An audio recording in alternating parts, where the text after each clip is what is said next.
Hello दोस्तों, कैसे हैं आप लोग। मैं सुजीत आपका अपने परिवार मैथ्स क्यूबिक में स्वागत करता हूं। जैसा कि आपको पता है, हम जो है लास्ट वीडियो में क्या किया था, स्क्वायर किया था, है ना।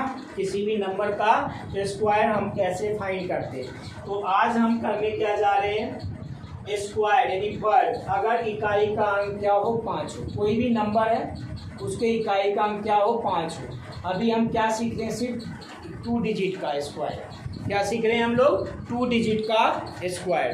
तो दोस्तों, चैनल को लाइक, सब्सक्राइब और शेयर जरूर करना अपने दोस्तों में।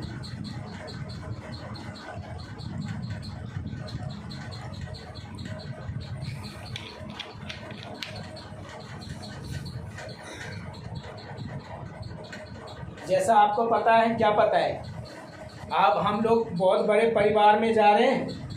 मीन्स अपना परिवार भी अब एक यूट्यूबर की तरह ही चलने लगा है। क्या समझ रहे हो बात मेरी। तो अब ये सब कैसे संभव हो पा रहा है, पता है आपको। ये सब आपके प्यार के कारण संभव हो पा रहा है। आपका प्यार जो है ना भरपूर मिलता है, ठीक है। तो बहुत सारे बच्चे ऐसे हैं जो अभी भी अपने चैनल को स्किप कर देते हैं। तो मैं उन बच्चों से रिक्वेस्ट करूँगा, उन दोस्तों से, उन भाइयों से, कि आप चैनल को, वीडियो को पूरा देखा करो। ये मैं आपसे वादा करता हूँ कि अगर आपने मेरी वीडियो पूरी देखी तो कुछ ना कुछ तो आपको सीखने को मिलेगा। ये मेरी गारंटी है। ना मिले तो कमेंट सेक्शन में बताना कि मुझे कुछ नहीं नया सीखने को मिला। अगर कुछ नया सीखने को नहीं मिलेगा ना, मैं आपसे ये वादा करता हूँ कि आपका टाइम वेस्ट नहीं जाएगा। कुछ ना कुछ कॉन्सेप्ट आपका क्लियर होगा, ठीक है। तो अब हम जा रहे हैं क्या करने, स्क्वायर यानी वर्ग। अगर इकाई का अंक क्या हो 5 हो, किसी भी नंबर का इकाई का अंक अगर 5 हो तो उसका वर्ग हम लोग कैसे फाइंड करेंगे, वो हम देखने को जा रहे हैं। पहला मान लिया जाए एक नंबर है 85। अब हमें कह दिया गया है कि 85 नॉर्मल, मैंने बताया नहीं बताया कि कैसे करते हैं, ये डायरेक्ट होता है। अब 85 मीन्स क्या होता है, 5 का स्क्वायर 25, ठीक है। अब जो बच गया अंक, क्या बच गया 8 में 1 जोड़ दो। क्या कर दो, 8 में 1 जोड़ दो, क्या हो जाएगा 9, है ना। 9 और 8 को क्या कर दो, मल्टीप्लाई। 8 में 1 जोड़ेंगे तो 9 आएगा, इसमें 1 जोड़। अब इन दोनों को मल्टीप्लाई करके यहाँ लिख दो 9 के बाद। कितना इजी है या इजी नहीं है, बताओ। अब दूसरे नंबर पे अगर हम बात करते हैं 95 की, इसकी बात करने जा रहे हैं 95 की। इसका स्क्वायर क्या होना चाहिए, इसका स्क्वायर जो होगा 5 का स्क्वायर कितना होगा 25। समझ आ रहा है। अब 9 में 1 जोड़ देंगे कितना आएगा, 10 आएगा। 10 को 9 से गुना कर देंगे कितना आएगा, 90। यहाँ तक कोई दिक्कत, कोई परेशानी है तो बताइए। समझ आया, नहीं समझ आ रहा होगा समझ। अगर हम बात करेंगे तीसरे नंबर पे, मान लो 75 का स्क्वायर, इसका 75 का स्क्वायर, तो 5 का स्क्वायर कितना 25, इसमें 1 जोड़ देंगे 8, 8 सते 56। कोई दिक्कत, कोई परेशानी, बताओ जरा। अब बात कर लेते हैं, मैं मान लो कोई भी नंबर ले लो जिसका यूनिट डिजिट कितना हो 5, कितना हो यूनिट डिजिट 5 हो, ठीक है। अब बात कर लो कितना है 115 की बात। किसकी बात करने जा रहे हैं हम लोग, 115 की बात हम लोग करने जा रहे हैं। जब हम लोग 115 की बात करेंगे तो वो कैसे होगा वो हम लोग, समझ आया या नहीं समझ आया।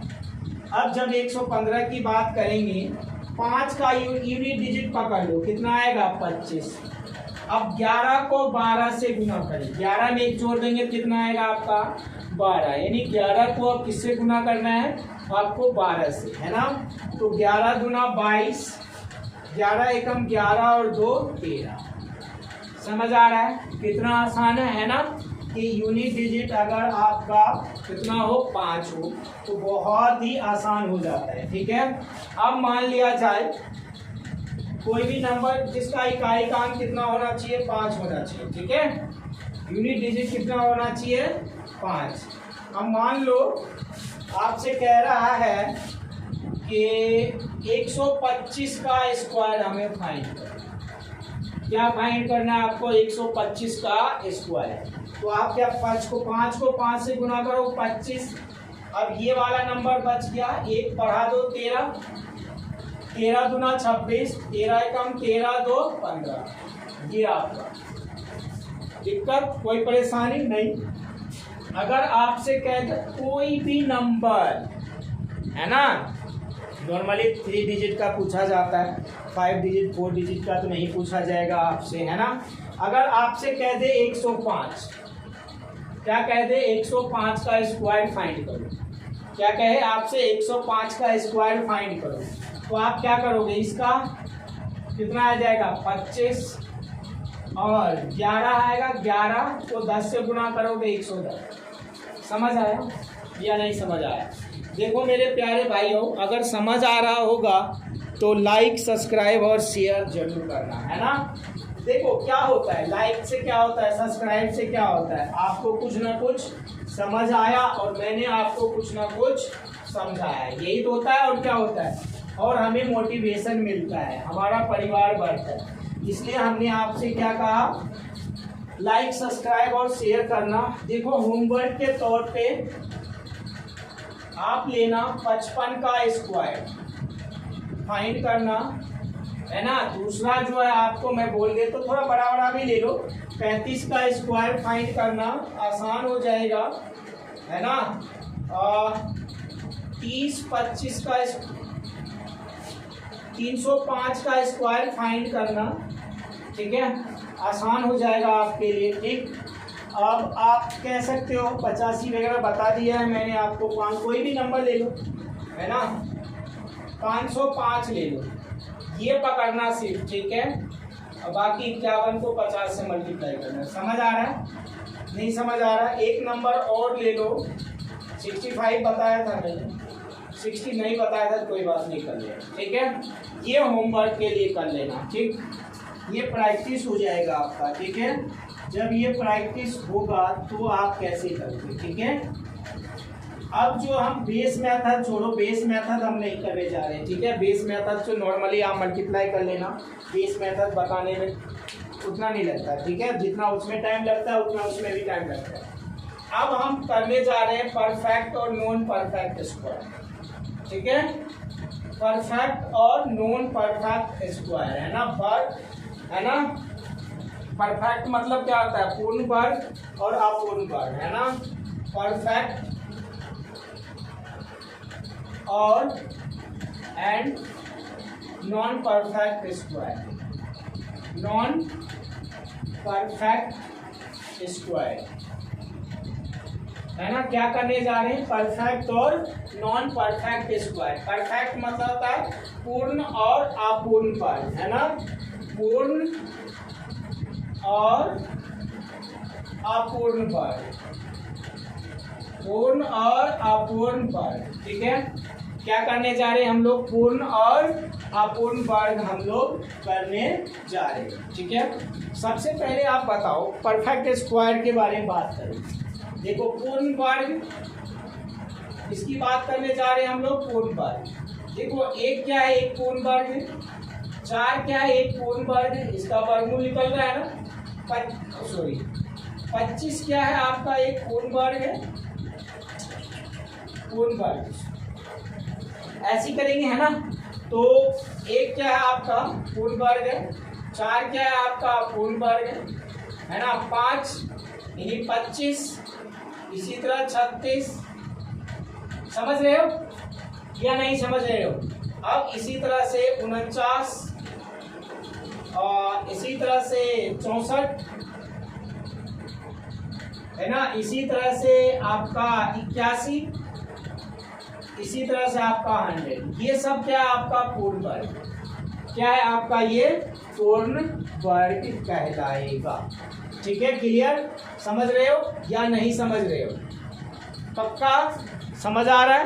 अब आप कहोगे कि यार ये स्क्वायर क्यों लगा दिया, है ना। स्क्वायर देखो स्क्वायर रूट क्यों लगा दिया है ना, तो ये पूर्ण वर्ग बता रहे, तो एक का क्या होता है स्क्वायर रूट एक ही होता है। इसी तरह ये अगर हट जाएगा 4 क्या है, मैंने वो बताया जिसका पूरी तरह से वर्गमूल निकल जाता है वही तो आपका पूर्ण वर्ग होता है। जो आप जिसका पूरी तरह से वर्गमूल निकल जाता है वही तो आपका पूर्ण वर्ग कहलाता है। ठीक है, अब देखो इसमें जो है पूर्ण वर्ग में क्या मेन रोल अदा करता है। ठीक है, तो सबसे पहले इसमें हम इकाई का अंक को लेते हैं। क्या लेते हैं हम, इकाई के अंक को लेते हैं स्क्वायर रूट के प्रश्न में, है ना।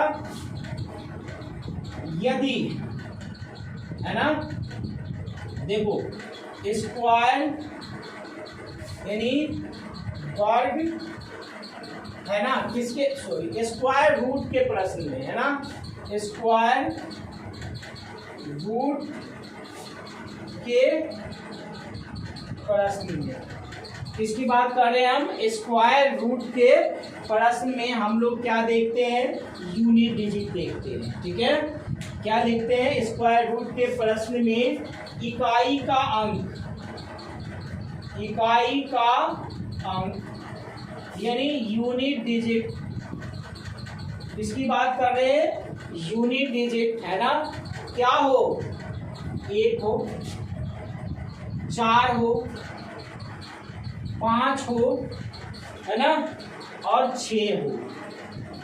1 हो, 4 हो, 5 हो और 6 हो, तो यह संख्या हमेशा परफेक्ट स्क्वायर भी हो सकता है और नॉन परफेक्ट स्क्वायर भी हो सकता है।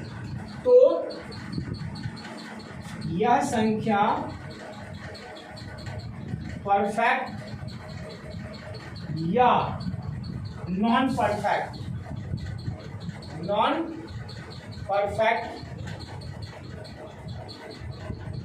स्क्वायर भी हो सकता है। परफेक्ट या नॉन परफेक्ट स्क्वायर भी हो सकता है। वो कैसे, ठीक है मेरे दोस्त, वो कैसे। अब मैंने क्या बताया, इकाई का अंक क्या हो, 1 हो, 4 हो, 5 हो या फिर 6 हो।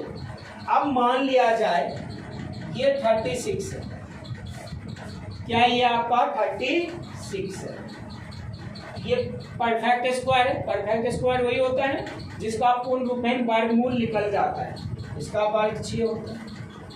समझ आया। अगर मैं कह दूं ये 16 है तो इसका वर्गमूल कितना होता है, 4 होता है।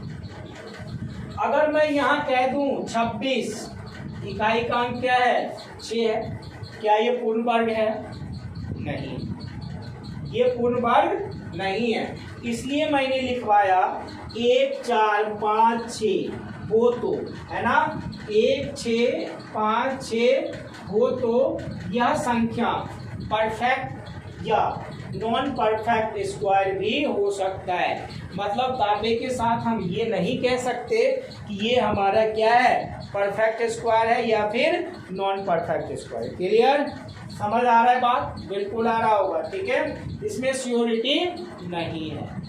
क्वेश्चन कैसा आएगा, अब आप कह रहे हो क्वेश्चन कैसा आएगा, देखो मेरे दोस्त, क्वेश्चन में ना पूरा लिखा होता है कि परफेक्ट स्क्वायर है, नॉन परफेक्ट स्क्वायर है। ऐसे आप परफेक्ट स्क्वायर को नहीं पहचान सकते। ठीक है, ऐसे आप परफेक्ट स्क्वायर को नहीं, हाँ नॉन परफेक्ट स्क्वायर को आप पहचान सकते हो कि ये नॉन। अब देखो 4 की बात करते हैं, 64 एक परफेक्ट स्क्वायर है क्योंकि इसका 8 होता है। अगर यहीं पे बात कर ले 24, क्या ये परफेक्ट स्क्वायर है, नहीं है। 14 क्या परफेक्ट स्क्वायर है, नहीं है, लेकिन इसका इकाई का क्या है, 4 है।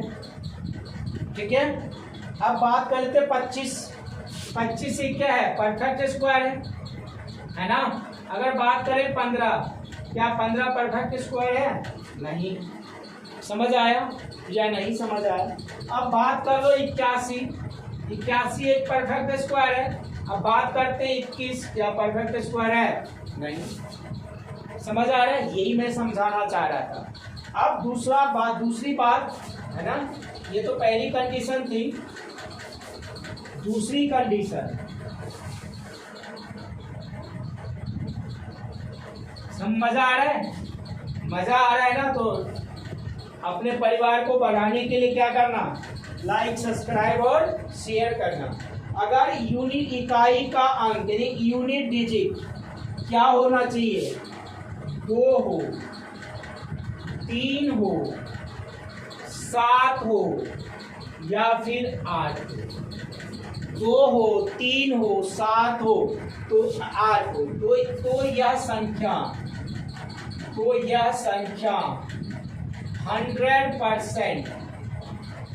100% अपूर्ण वर्ग होगा, अपूर्ण वर्ग कहलाएगा या होगा। समझ आया? पूर्ण और अपूर्ण वर्ग आपको पता चल गया होगा कि कैसे पूर्ण वर्ग निकलता है और कैसे अपूर्ण वर्ग निकलता है। क्लियर है मेरे दोस्त? समझ आ रहा होगा। अगली क्लास में जो मेरे दोस्त करेंगे ना हम लोग, अगर यूनिट डिजिट को देख करके क्या करेंगे? यूनिट डिजिट को देख करके हम स्क्वायर रूट कैसे फाइंड करेंगे। यूनिट डिजिट को देख करके हम लोग स्क्वायर रूट कैसे फाइंड। अगली क्लास में ये 2 वीडियो और लगेगा, उसमें आपका पूरा का पूरा स्क्वायर और स्क्वायर रूट खत्म। उसमें हम ये बताएंगे पेपर में किस तरह से सवाल आती है, बेसिक बेस अगर आपको आता हो, क्लियर हो तो। क्लियर है दोस्त? मेरे दोस्त, आई होप आपको समझ आया होगा। और वीडियो को लाइक, सब्सक्राइब, शेयर करना और 100% देखा करो और अपने दोस्तों को भी कहो इसको देखने के लिए। एनटीपीसी के एग्ज़ाम में बहुत ही इम्पोर्टेंट रोल अदा करेगा ये चैप्टर। ठीक है, 2 या 3 क्वेश्चंस आते हैं इस बेस पे। ठीक है, तो आज की क्लास यहीं पे। जय हिंद साथियों, मिलते हैं हम अगली क्लास, अगली वीडियो में नए जोश और नए उमंग के साथ।